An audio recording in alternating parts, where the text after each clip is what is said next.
नमस्कार। घड़ी में रात के 9 बज चुके हैं और वक्त हो गया है आपके पसंदीदा बुलेटिन प्राइम टाइम एट 9 का, जहां मिलती है आपको प्रदेश की हर ताजा खबर। आप देख रहे हैं बीबीसी राजस्थान और मैं हूं आपके साथ निखिल। चलिए शुरुआत करते हैं आज की सबसे अहम खबरों के साथ। डालते हैं एक नजर आज की सुर्खियों पर। सल्लापोर्ट में 3 करोड़ 70 लाख का अवैध डोडा चूरा जब्त। बांसवाड़ा पुलिस की बड़ी कार्रवाई, एक तस्कर गिरफ्तार। बाबा साहब के योगदान को याद करते हुए मनाया गया संविधान दिवस। बीकानेर में रविंद्र रंगमंच पर हुआ कार्यक्रम, केंद्रीय मंत्री शामिल हुए। रतलाम में शिक्षिका की हत्या के आरोपी का शॉर्ट एनकाउंटर। देर रात हुआ मामला, आरोपी के पैर पर लगी गोली। आरोपी के हमले से टीटी नगर थाना प्रभारी भी हुए घायल। पेशाब का बहाना कर रुक और भागने की कोशिश की थी। दाहोद में होगा डबगर समाज का सामूहिक विवाह। रामानंद पार्क में होगा आयोजन, 17 जोड़े होंगे शामिल। धौलपुर के सखबारा में मुख्य सड़क पर जल भराव। कई बार शिकायत के बाद भी नहीं सुन रहे सरपंच और प्रधान। उदयपुर में ऑटो चालकों ने की हड़ताल, बच्चे परेशान। ऑटो यूनियन के बैनर तले ड्राइवरों ने किया प्रदर्शन। तिलम संघ के जीएम को 30,000 की रिश्वत लेते ट्रैप किया। 12 से कोटा आकर रिश्वत ले रहा था, रंगे हाथ पकड़ा गया। एमएसपी के सेंटर आवंटन की एवज में मांगी गई थी घूस। उदयपुर में छोटे भाई ने बड़े भाई की लठ मारकर हत्या की। ओगना थाना क्षेत्र में सामने आई सनसनीखेज वारदात। उदयपुर की सोप स्टोन फैक्ट्री में हुआ दर्दनाक हादसा। सर पर पत्थर गिरने से महिला मजदूर की मौत। बीकानेर में किसान मजदूर संगठनों का विरोध प्रदर्शन। कलेक्ट्रेट के बाहर की नारेबाजी, राष्ट्रपति के नाम ज्ञापन दिया। झालोद में हुआ क्रिकेट टूर्नामेंट का उद्घाटन, संविधान दिवस के तहत हुआ आयोजन। जयपुर के शिल्पकला महोत्सव में राष्ट्रीय मिशन मैनेजर। जवाहर कला केंद्र में 14 नवंबर से चल रहा है कार्यक्रम। शहरी आजीविका केंद्र संस्थान द्वारा किया गया है आयोजन। तो ये थी आज की बड़ी सुर्खियां। बढ़ते हैं खबरों की पूरी रिपोर्ट की ओर विस्तार से। बांसवाड़ा पुलिस ने अवैध मादक पदार्थों के खिलाफ चलाए जा रहे अभियान में एक बड़ी सफलता हासिल की है। जिला पुलिस अधीक्षक सुधीर जोशी और अतिरिक्त पुलिस अधीक्षक राजेश भारद्वाज के निर्देशन में थाना सल्लापोर्ट पुलिस ने 23 क्विंटल 59 किलोग्राम 750 ग्राम अवैध अफीम डोडा चूरा जब्त किया है। इसके अंतर्राष्ट्रीय बाजार में कीमत करीब 3 करोड़ 70 लाख रुपए आंकी गई है। तलाशी में पाया गया कि ट्रक में ऊपर यूरिया खाद के कट्टों के नीचे 117 काले प्लास्टिक के कट्टे छिपाए गए थे। इन्हें खोलने पर उनमें डोडा चूरा भरा मिला। पुलिस ट्रक और सभी कट्टों को मौके पर ही जब्त कर लिया। पुलिस ने ट्रक चालक नरेश नैन निवासी फलोदी क्षेत्र को एनडीपीएस एक्ट के तहत गिरफ्तार कर लिया। प्रारंभिक पूछताछ में उसने बताया कि यह माल प्रतापगढ़ जिले की हसूनिया से उसके मालिक सोमराज ईश्वर लाल बिश्नोई द्वारा भरवाया गया था और इसे गुजरात के रास्ते मारवाड़ ले जाया जा रहा था। अग्रिम जांच पुलिस निरीक्षक कपिल पाटीदार द्वारा की जा रही है। पुलिस यह पता लगाने में जुटी है कि इस तस्करी नेटवर्क में और कौन कौन शामिल है। बीकानेर में केंद्रीय कानून मंत्री अर्जुन राम मेघवाल ने कहा कि बाबा साहब डॉक्टर भीमराव अंबेडकर ने दुनिया का सबसे बड़ा संविधान बनाकर देश के निर्माण में अमूल्य योगदान दिया। उन्होंने कहा कि प्रधानमंत्री नरेंद्र मोदी ने बाबा साहब के 125वें जन्म जयंती वर्ष के अवसर पर 26 नवंबर को संविधान दिवस के रूप में मनाने की मान्यता दी। मेघवाल मंगलवार को संविधान दिवस की पूर्व संध्या के अवसर पर रविंद्र रंगमंच पर आयोजित कार्यक्रम को संबोधित कर रहे थे। उन्होंने कहा कि 26 नवंबर 1949 को इस देश का संविधान अंगीकृत और 26 जनवरी 1950 को इसे लागू हुआ। तब से 26 नवंबर को कानून दिवस के रूप में ही मनाया जाता था। वर्ष 2015 में प्रधानमंत्री ने इसे संविधान दिवस के रूप में मान्यता दी और 2016 से इसे प्रतिवर्ष मनाया जाने लगा। मेघवाल ने कहा कि बाबा साहेब ने राष्ट्रीय झंडा समिति के सदस्य के रूप में तिरंगे झंडे में अशोक चक्र को शामिल करने का सुझाव दिया, जो कि 24 घंटे चलते रहने का संदेश देता है। प्रधानमंत्री ने नए संसद भवन के प्रत्येक द्वार पर अशोक चक्र बनवाकर विकसित भारत के निर्माण में प्रत्येक व्यक्ति को अपनी समुचित ऊर्जा के साथ आगे बढ़ने की प्रेरणा दी है। उन्होंने कहा कि बाबा साहब स्वतंत्रता, समानता और भाईचारे की पक्षधर थे, लेकिन संविधान में समानता को स्वतंत्रता से पहले रखा। रवि शेखर मेघवाल ने कहा कि संविधान दिवस समारोह समिति द्वारा वर्ष 2016 से प्रतिवर्ष ये कार्यक्रम आयोजित किया जा रहा है। इस अवसर पर बाबा साहब के योगदान को याद करते हुए उनके चित्र पर माल्यार्पण किया गया और संविधान की प्रस्तावना का वाचन किया गया। दिवस की पूर्व संध्या पर एक कार्यक्रम रखा है, किस तरह का समाज को मैसेज देना चाहिए? देखिए, संविधान जिन्होंने बनाया उनके सम्मान में संविधान दिवस मनाने का निर्णय प्रधानमंत्री नरेंद्र मोदी जी ने 2015 में लिया। उसके बाद सामाजिक न्याय और अधिकारिता मंत्रालय ने एक सर्कुलर जारी किया 19 नवंबर 2015 को कि आगे से 26 नवंबर प्रतिवर्ष हम संविधान दिवस के रूप में मनाएंगे। और वो अवसर था बाबा साहब की जन्म जयंती का 125वें वर्ष। तो ये शानदार निर्णय जो नरेंद्र मोदी जी ने लिया तब से लेकर के हम बीकानेर में 2016 से लगातार संविधान दिवस का कार्यक्रम करते आ रहे हैं। कोई एक दो दिन आगे पीछे कभी कभी होता है, लेकिन इस बार ये संविधान दिवस की पूर्व संध्या पर ये मनाने का निर्णय इसलिए लिया गया कि 25 नवंबर 1949 को संविधान सभा में बाबा साहब का अंतिम भाषण था और बहुत शानदार भाषण था। तो बाबा साहब को श्रद्धांजलि देने के लिए, उनको याद करने के लिए, उनके संविधान निर्माण में योगदान को याद करने के लिए और संविधान के अनुसार हम चल सकें, देश का निर्माण कर सकें, देश को विकसित भारत बना सकें, इसके लिए आज ये गहन रूप से चिंतन मनन मंथन हुआ यहाँ बीकानेर रंगमंच। आज बंगाल में ममता ने कहा है कि अगर बीजेपी ने मुझ पर हमला किया तो मैं पूरे देश में उनकी नींव हिला दूंगी। देखिए, ऐसी धमकी से बीजेपी वाले या बीजेपी के कार्यकर्ता कभी डरने वाले नहीं हैं। हर चुनाव में ममता जी ऐसी धमकी देती आई है। आने वाला चुनाव उनको दिख रहा है। इसलिए हमारा विषय जब हम आएंगे तो बंगाल में सुशासन देंगे, विकास करेंगे। हमारा मुद्दा ये रहेगा, लोकतंत्र में धमकी की भाषा की कोई जगह नहीं होती। जिस तरीके से उनका वोट बैंक कम हो रहा है SIR के चलते, या जो जिस तरह से लोग छोड़कर जा रहे हैं, तो ये उसकी वजह से तो नहीं है कहीं? SIR एक चुनाव आयोग की मतदाता सूची को साफ सुथरी करने की प्रक्रिया पहले भी होती आई है। SIR कांग्रेस का जमाना था तब भी होती है। ममता जी कभी कांग्रेस का समर्थन नहीं करती थी। नहीं, उनके जो वोट बैंक है वो अब वापस बांग्लादेश की तरफ जा रहे हैं, तो उसको लेकर भी राजनीति वोट बैंक आधारित नहीं होनी चाहिए। जब वोट बैंक आधारित राजनीति होती है तो नीतियाँ सही नहीं बनती है। जब तुष्टीकरण आधारित राजनीति होती है तो नीतियाँ सही नहीं बनती। अब देश को विकास करना है और भारत को विकसित भारत बनाना है। ये वोट बैंक की राजनीति, तुष्टीकरण की राजनीति, इससे दूर हटना पड़ेगा। जब से SIR की प्रक्रिया शुरू हुई है, कुछ जो बंगाल में है बांग्लादेश की तरफ प्रस्थान कर रहे हैं लोग, तो क्या वास्तव में ये जो सरकार का कदम सराहनीय है? देखिए, वो तो उनको नियमानुसार जो कार्रवाई होनी है वो होगी, लेकिन SIR चुनाव आयोग की प्रक्रिया निष्पक्ष है। चुनाव आयोग आज इस देश में चुनाव आयोग ने अपनी निष्पक्षता सिद्ध की है 1952 से, कोई अभी से नहीं। और बहुत से लोग इस प्रक्रिया की तारीफ कर रहे हैं कि मतदाता सूची साफ सुथरी होनी चाहिए। अब क्या कोई व्यक्ति है और वो इस संसार में है ही नहीं, मतदाता सूची में नाम है, क्या आप भी चाहेंगे कि ऐसे उस व्यक्ति का मतदाता सूची में नाम होना चाहिए क्या? आज सर कांग्रेस के उदित राज ने एक विवादित बयान दिया है कि राम भद्राचार्य को अगर संविधान पूरा तरीके से लागू हो जाएगा तो उनको जेल जाना पड़ेगा। क्या कहना चाहेंगे? देखिए, उदित राज जी वही भाषा बोल रहे हैं जो कांग्रेस बोल रही है और वो कांग्रेस पार्टी में ही है आज। मगर वो राम भद्राचार्य के बारे में इस तरह से भाषा करें। देखिए, किसी के बारे में भी इस तरह की भाषा का प्रयोग नहीं होना चाहिए। लोकतंत्र में, समाज जीवन में भाषा का बड़ा महत्व है। भाषा संयमित होनी चाहिए।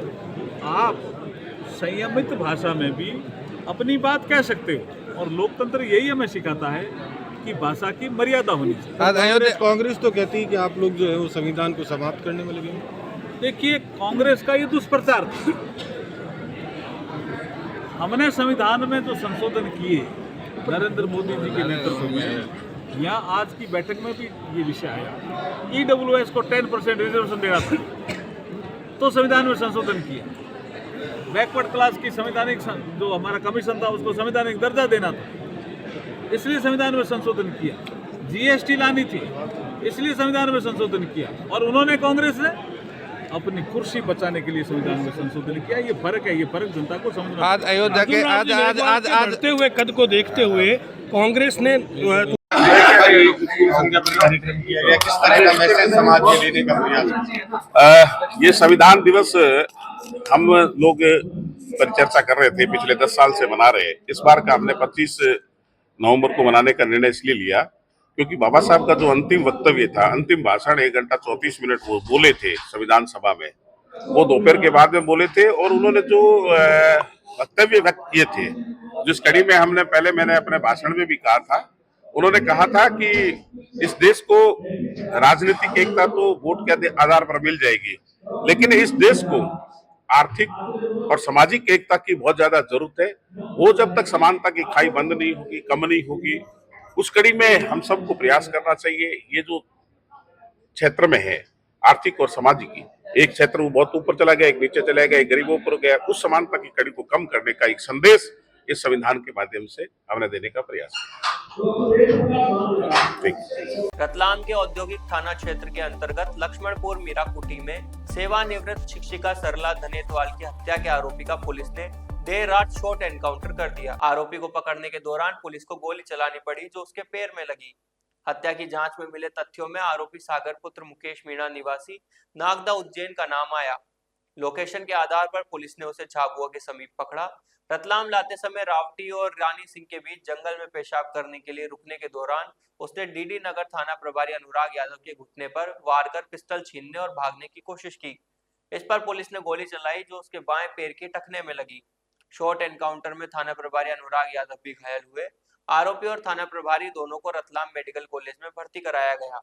इस दौरान एसपी अमित कुमार और अन्य अधिकारी मेडिकल कॉलेज पहुंचे। लक्ष्मणपुरा मीराकुटी निवासी 70 वर्षीय सरला धनेतवाल करीब 8 वर्ष पहले धरार सरकारी स्कूल से रिटायर हुई थी। पति की मृत्यु के बाद वह अकेली रहती थी। सोमवार को उन्हें उज्जैन में एक विवाह समारोह में शामिल होना था। सुबह रिश्तेदार द्वारा फोन किए जाने पर फोन बंद मिला। जब रिश्तेदार घर पहुंचे तो बाथरूम में कमोड पर उनका रक्त रंजित शव मिला। सोमवार सुबह रिटायर्ड महिला टीचर की हत्या की सूचना से इलाके में सनसनी फैल गई। प्रारंभिक जांच में धारदार हथियार से गला काटकर हत्या पुष्ट हुई। सूचना मिलने पर पुलिस मौके पर पहुंची। एसपी अमित कुमार ने घटनास्थल का निरीक्षण कर एसआईटी गठित की थी। मंगलवार शाम आईजी उमेश जोगा भी रतलाम पहुंचे और घटनास्थल का निरीक्षण किया।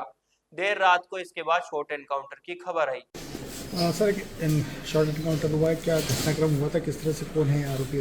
देखिए 2 दिवस पूर्व जो महिला सीनियर सिटीजन की जो है हत्या हुई थी, हत्या संग लूट के जो जघन्य वारदात जो है आरोपी के द्वारा की गई थी, इसमें तत्काल जो है 2 दिनों से जो है टीम लगी हुई थी। इसमें लीड्स मिले थे और लीड्स के आधार पर जो पूरी की पूरी जो इनकी जो एक मॉडल्स थी, इसकी टीम थी, इनको राउंड अप किया गया था। जो एक्यूज्ड है, को एक्यूज्ड है, उनके कथन के आधार पर, इनके कथन के आधार पर इन सभी को जो है पुलिस अभिरक्षा में लिया गया था।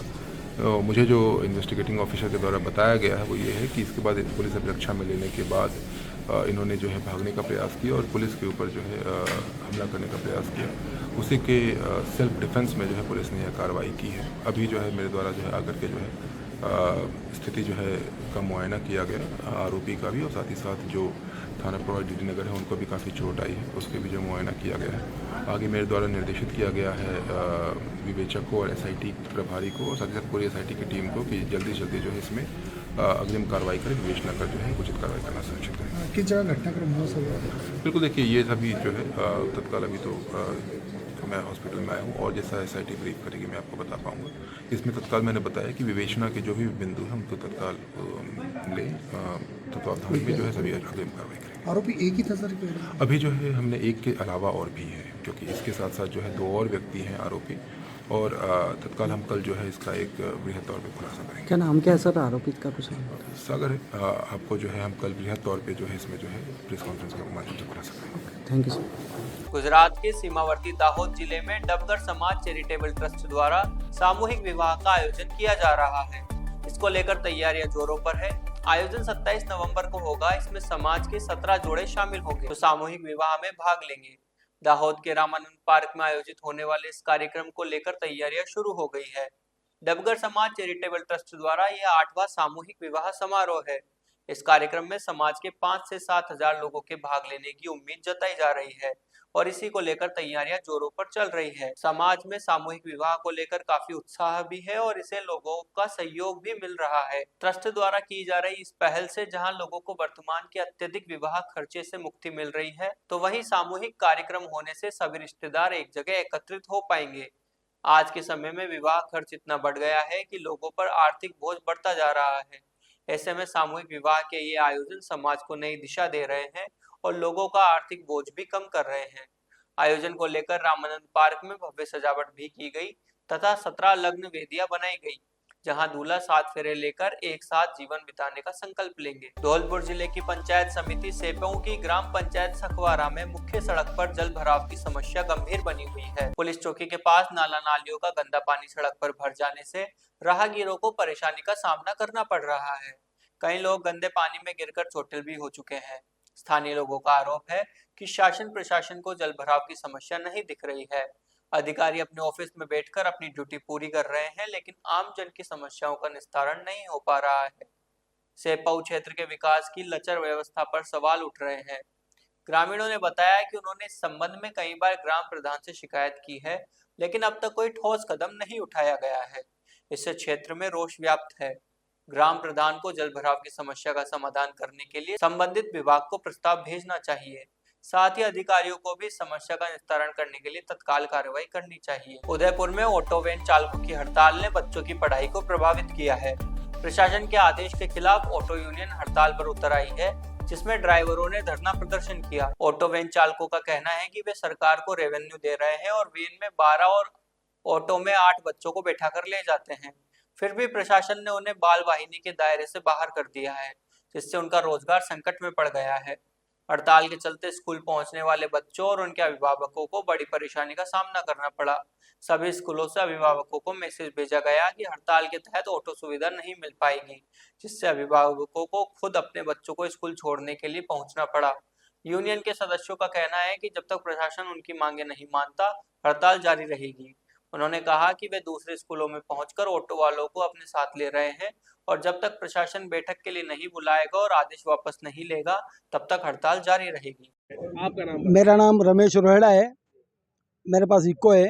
इको में मेरे 12 बच्चे आते हैं। जितने किले के बच्चे होते हैं उधर से उनके आधे वजन के भी बैग होते हैं, जो बैग सिर पर रखने पड़ते हैं। आज हर बच्चा बैग गोदी में लेकर नहीं बैठ सकता है। बच्चा अगर गोदी में बैग लेके बैठेगा तो बच्चे लड़ेंगे तो हम तक शिकायत आएगी, आप तक आएगी, आप परेशान हो जाएंगे। तो बैग हमको छत पर रखने पड़ते हैं। आज अगर हम SRT कटाते तो हम राजस्थान लेवल पे हुए SRT की कीमत 5200 से बढ़ा करके 15,200 आपने कर दी। 300 रुपये फिटनेस के लगते थे, 2800 रुपये आपने कर दी। हम कहाँ से लाएं, कितने पैसे लाएं? आखिर तो गरीबी है ना, ड्राइवर ही है ना, ड्राइवर से ज़्यादा तो हमारी कोई औकात नहीं है ना। आज आपके पेरेंट्स के सामने घर से उनके बच्चा बिठाते हैं, उनके घर पे आके बच्चा उतारते हैं। 10वीं क्लास की बच्चियाँ भी हमारे साथ आती है, 9th क्लास की बच्चियाँ भी हमारे साथ आती है। जिम्मेदारी की काम हमारे पास है या नहीं? जब हम इतनी जिम्मेदारी से चलते हैं तो हमको क्या काटने भी तुले? नहीं, तुम तो बच्चे लेके नहीं जा सकते हो, नहीं ले जा सकते हो तो भैया हम ये खड़े यहाँ पे, हम नहीं ले जाएंगे।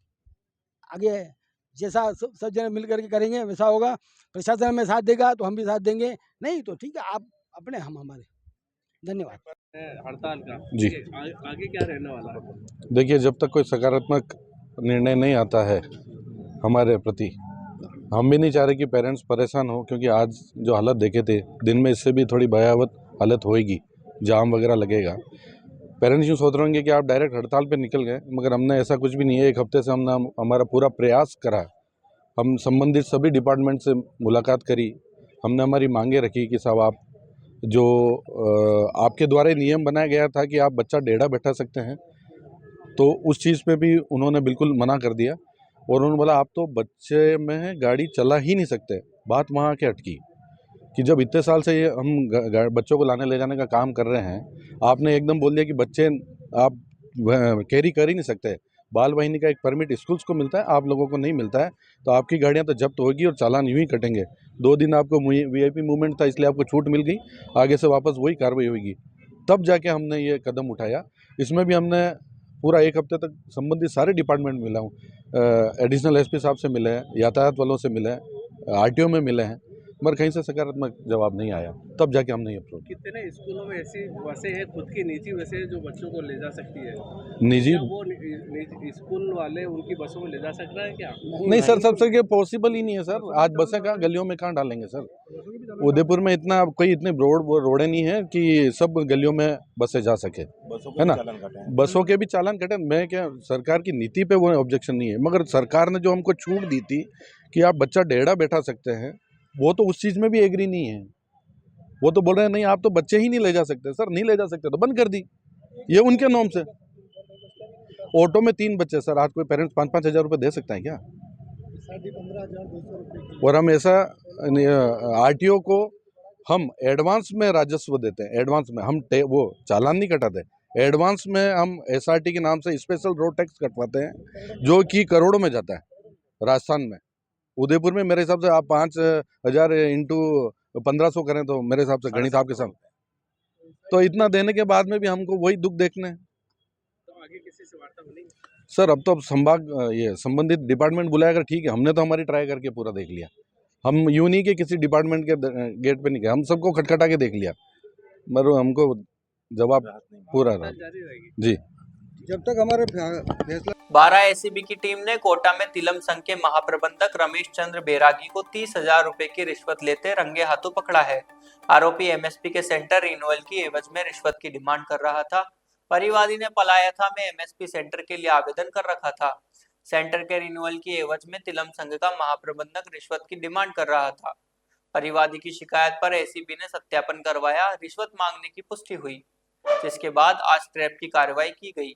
ACB additional SP 12 Kaluram Verma ने बताया कि परिवादी ने शिकायत में बताया था कि एमएसपी सेंटर के रिन्यूअल के लिए तिलम संघ के महाप्रबंधक रमेश चंद्र बैरागी रिश्वत की मांग कर रहे थे। शिकायत के बाद एसीबी ने ट्रैप की कार्रवाई की और आरोपी को 30,000 रुपए की रिश्वत लेते पकड़ा। एसीबी ने बताया कि आरोपी के खिलाफ कार्रवाई जारी है। यह कार्रवाई भ्रष्टाचार के खिलाफ एसीबी की बड़ी सफलता बताई जा रही है। उदयपुर जिले के ओगड़ा थाना क्षेत्र में एक सनसनीखेज वारदात सामने आई है, जहां छोटे भाई ने बड़े भाई की लठ से हमला कर हत्या कर दी। घटना ओगड़ा थाना क्षेत्र के लहुरों का वास गांव की है। पुलिस के अनुसार घर पर 2 भाई साथ बैठकर शराब पी रहे थे। इसी दौरान दोनों में किसी पुरानी बात को लेकर विवाद हो गया। विवाद इतना बढ़ा कि छोटे भाई हीरालाल ने अपने बड़े भाई रता पर लठ से वार कर दिए। हमले में बड़ा भाई गंभीर रूप से घायल हो गया और उसकी मौत हो गई। वारदात के बाद आरोपी मौके से फरार हो गया। परिजनों को पता चलने पर वे घटनास्थल पहुंचे, तब तक रता की मौत हो चुकी थी। सूचना पर थानाधिकारी रामावतार टीम के साथ घटनास्थल पहुंचे और शव को गोगुंदा मोर्चरी रखवाया। मृतक की पत्नी रूपली की रिपोर्ट पर मामला दर्ज कर लिया गया है। पुलिस ने आरोपी छोटे भाई हीरालाल को जंगल से गिरफ्तार कर लिया है। उदयपुर के डबोक थाना क्षेत्र में स्थित सोप स्टोन फैक्ट्री में एक दर्दनाक हादसा हो गया, जिसमें महिला मजदूर की मौत हो गई। महिला की पहचान सोवनी बाई के रूप में हुई है, जो चंदसेरा की रहने वाली थी। हादसे के अनुसार महिला फैक्ट्री में काम कर रही थी, तभी उसके सिर पर अचानक बड़ा पत्थर गिर गया, जिससे उसकी मौत हो गई। परिजनों ने फैक्ट्री प्रबंधक पर लापरवाही के आरोप लगाए हैं। पुलिस ने मामला दर्ज कर जांच शुरू कर दी है। पुलिस का कहना है कि हादसा फैक्ट्री में सुरक्षा की कमी के कारण हुआ है। परिजनों का आरोप है कि फैक्ट्री प्रबंधन ने सुरक्षा पर्याप्त बंदोबस्त नहीं किए, जिसके कारण यह हादसा हुआ। वे फैक्ट्री प्रबंधन के खिलाफ कार्रवाई की मांग कर रहे हैं। बीकानेर में किसान मजदूर संगठनों ने कलेक्ट्रेट पर विरोध प्रदर्शन किया और राष्ट्रपति के नाम ज्ञापन सौंपा। यह विरोध प्रदर्शन केंद्र सरकार द्वारा जारी किए गए 4 लेबर कोड के आदेशों के खिलाफ किया गया था। कृषक मजदूर संघर्ष समिति के संयोजक वाई के शर्मा ने कहा कि ये 4 लेबर कोड मजदूरों की कमर तोड़ने वाले हैं। उन्होंने आरोप लगाया कि केंद्र सरकार पहले भी किसानों के लिए काले कानून लाई थी और अब मजदूरों को कॉर्पोरेट के हाथों में देने की कोशिश कर रही है, जिससे मजदूरों के अस्तित्व पर संकट है। मजदूर संगठनों ने मांग की है कि सरकार इन आदेशों को वापस ले और मजदूरों के अधिकारों की रक्षा करे। जब तक सरकार इन आदेशों को वापस नहीं लेती, तब तक विरोध प्रदर्शन जारी रहेगा।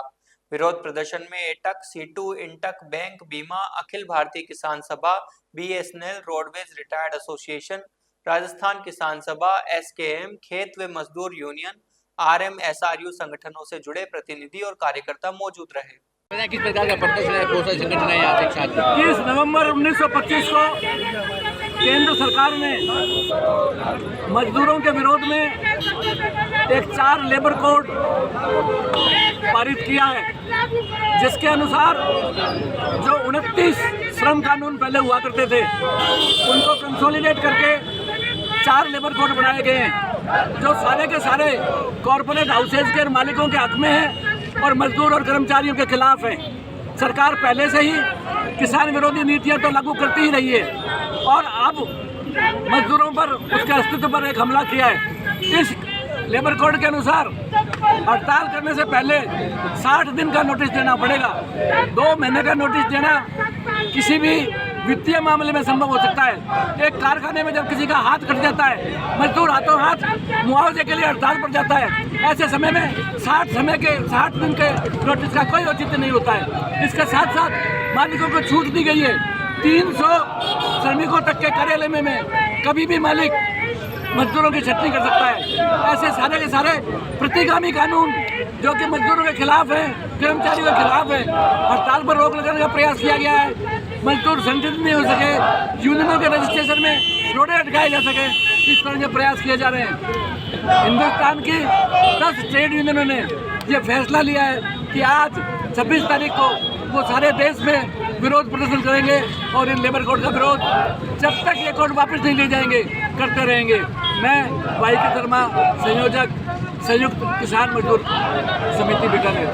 झालोद तालुका के राजपुर गांव में बिरसा मुंडा क्रिकेट ग्राउंड में क्रिकेट टूर्नामेंट का उद्घाटन बेड़ियापाड़ा के विधायक चेतर भाई बसावा ने किया। इस अवसर पर उन्होंने कहा कि संविधान दिवस के अवसर पर आदिवासियों के हक और अधिकार की बात हो रही है, लेकिन सभी वर्गों के लोगों के साथ अन्याय हो रहा है।